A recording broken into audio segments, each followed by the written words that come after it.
শুভ সকাল আমার প্রিয় পরিবার, তোমরা সকলে কেমন আছো? আশা করছি যে যেখান থেকে আমার ব্লগটা দেখছো সকলে ভালো আছো। তোমাদের আশীর্বাদ ও ভালোবাসার সাথে নিয়ে আজকের ব্লগটা শুরু করলাম। এখন বাজে ঘড়ির কাঁটায় ওই সকাল 6টা মতো, আর আজকে হলো শুক্রবার। সকালে উঠেই কিন্তু একটু সংসারের কাজকর্মে হাত দিয়ে দিয়েছি। যেহেতু শরীরটা আগের থেকে অনেকটাই ভালো আছে, সেহেতু কাজকর্মগুলোও শুরু করে দিলাম।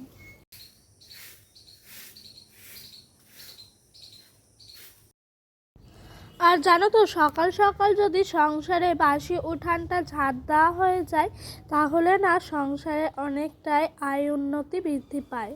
যেহেতু গৃহস্থ বাড়ি, সেহেতু সংসারটা দেখভাল করার দায়িত্বটা কিন্তু পুরোপুরি আমার।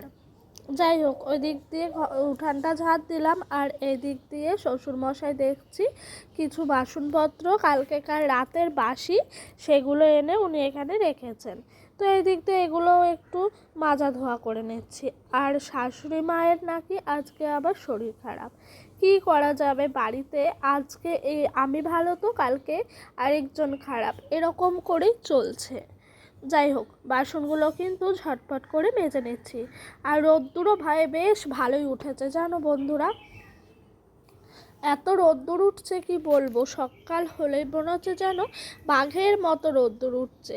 আর আগের থেকে এখনকার গরমের তাপমাত্রাটা অনেকটাই বেশি।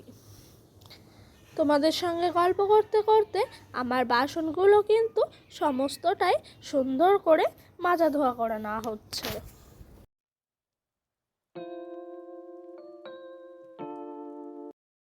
আর আজকে সকাল সকাল ঘুম থেকে ওঠার একটাই কারণ হলো, আমি বাপের বাড়ি যাব। যেহেতু এতদিন শরীর খারাপ হয়েছিল, সেহেতু আমার শরীরটা ভীষণই দুর্বল ছিল।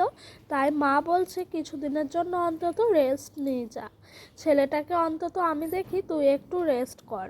তো সেই জন্যই আরও যাব। ওই দিক দিয়ে বাসনগুলো ঘরে রেখে দিলাম, আর এদিক দিয়ে সকালবেলায় কড়াইয়ে সার্ফ ছাই বুলিয়ে দিচ্ছি। শাশুড়িমাকে জিজ্ঞাসা করলাম যে আজকে কাঠে রান্না করবেন তো? উনি বলল হ্যাঁ, কাঠেই করবো, সার্ফ ছাই বুলিয়ে দিতে। তাই আর কি একটু উনানে সার্ফ ছাই দেবো, তাই মানে কড়াইয়ে সার্ফ ছাই বুলিয়ে নিলাম। আর জানো তো, সকাল সকাল কাজগুলো হয়ে গেলে ভীষণ শান্তি লাগে। অবশ্য ডোডোর বাবা বলেছিল অনেকটাই সকালে বেরোবে, কিন্তু আমাদের কখনো হয় না। হয়তো ছেলে যখন বড় হবে তখন হবে, ছেলে ছোট তো, ও ঘুম থেকে উঠতে চায় না, সেই কারণে কিন্তু আর হয়ে ওঠে না। আর অল্প কিছু কাঁচা ধোয়া ছিল, সেই সমস্ত কাঁচা ধোয়াগুলোও কিন্তু করে নিলাম। ডোডোর পাপার একটা গেঞ্জি ছিল, ডোডোর কাঁথা, আর কিছুটা ডোডোর জামা প্যান্ট, এইসবই ছিল। আর আমাদের মেয়েদের বিয়ের পরে সব থেকে কাছের একটা ঘোরার জায়গা হলো কিন্তু নিজেদের বাপের বাড়ি। বাপের বাড়ি যাওয়ার কথা শুনলে যে কী আনন্দ লাগে, সেটা কাউকে বলে বোঝানোর মতো নয়। শরীর খারাপ ছিল তখনই কিন্তু মা বারবার বলছিল, আর ডোডোর পাপাকে বলাতে ও প্রথমের দিকে একটু রাজি হতে চাইছিল না। যেহেতু আমার শরীর খারাপ, ও বলছে না যেতে হবে না, শরীর খারাপ নিয়ে আবার আসবা, তখন আবার শরীর খারাপ হবে, দরকার নেই যাওয়া। তখন মনটা খুব খারাপ হতো। তারপরে ও বুঝলো যে না, আমার শরীর খারাপ, তখন ও বলছে ঠিক আছে, তুমি যদি গিয়ে থাকতে পারো তাহলে যাও, বেশ কিছুদিনের জন্য থেকে এসো, বেশি দিন করবে না। তো আমি বলেছিলাম হ্যাঁ ঠিকই যাব, বেশি দিন থাকবো না, একটু সুস্থ হয়ে গেলে আমি আবার চলে আসবো। আর সেই কথা মতোই কিন্তু কাজবাজ সেরে খাওয়া দাওয়া কমপ্লিট করে একেবারে রওনা দিয়েছি। আর ডোডো দেখেছো কেমন বড় হয়ে গেছে, এখন আর ও কোলে ওঠে না, এখন প্ল্যাটফর্ম দিয়ে ওর পাপার সাথে দেখো কি সুন্দর একা একাই নামছে, একটা একটা একটা একটা করে সিঁড়ি বেয়ে বেয়ে। সত্যি এরকমটা দেখতে ভীষণই ভালো লাগে। আর আমরা কর্তা গিন্নি একেবারে একসাথে হয়ে হাসতে হাসতে রওনা দিলাম, চলেও এসছি বাড়ি। মা আসাতেই খেতে দিয়ে দিল দুপুরে। এদিকে করেছে ভেন্ডি দিয়ে আলু দিয়ে ভাজা, আর করেছে ডাল।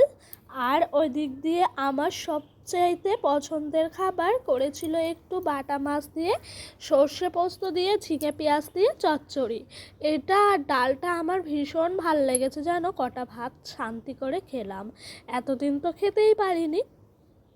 আর বিছানার চাদরটা সন্ধ্যাবেলায় একটু ঠিক করে নিচ্ছি, তাও মা করতে দেবে না, জোর জবরদস্তি করে করা। কি করব বলো, এরকমভাবে যদি চুপচাপ থাকি তাহলে আরও শরীর খারাপ করবে।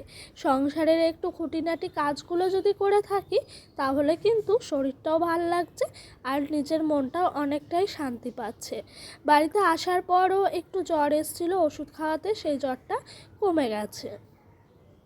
তাই আর কি বিছানার বালিশগুলো সমস্ত কিছুই একেবারে একসাথে নিয়ে গুছিয়ে পরিপাটি করে রেখে দিচ্ছি।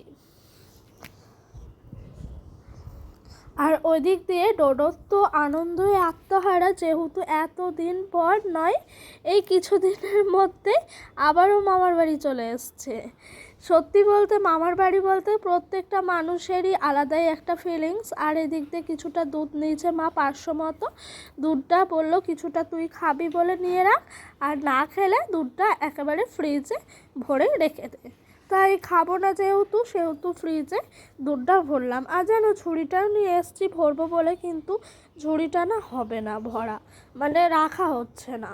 তাই ঝুড়িটা একেবারে বাইরে রাখলাম। এদিক দিয়ে ভীষণ গরম করছে এখন, তাই মুখ চোখ একেবারে ধুয়ে এসছি বসে একটু খালি শান্তি করে দুধ খাবো। মা যেহেতু ওকে নিয়ে পাশের ঘরে বসে রয়েছে, সেহেতু আমি একা একা, মা বলছে বসে বসে খাগা। ডোডোকে দিয়েছিল, ডোডোর খেতে ইচ্ছা করছে না, কারণ হলো ওর ফিডিং বোতলটাই আনতে ভুলে গেছি। আর মা যে যাবে, মা বলছে আমি সময় পাচ্ছি না যাওয়ার ফিডিং বোতলটা আনার। আমাদের আশেপাশে আছে, কিন্তু ওকে জানো তো মরিসনের ফিডিং বোতলেই খাওয়াই তো, তাই অন্য কিছুতে খাওয়াতে আমার কমফর্টেবল ফিল হচ্ছে না। যাই হোক, ভিডিওটা আজকের মতো এখানেই শেষ করলাম। ভালো লাগলে অবশ্যই লাইক কমেন্ট করো।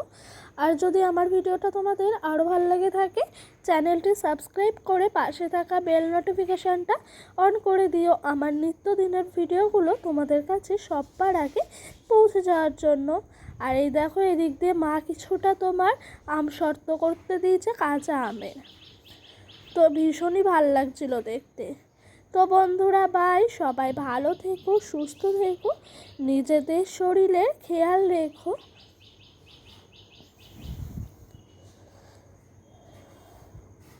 তো আজকের মতো এখানেই শেষ করলাম, দেখা হবে কোনো একটা নেক্সট ব্লগে। বাই।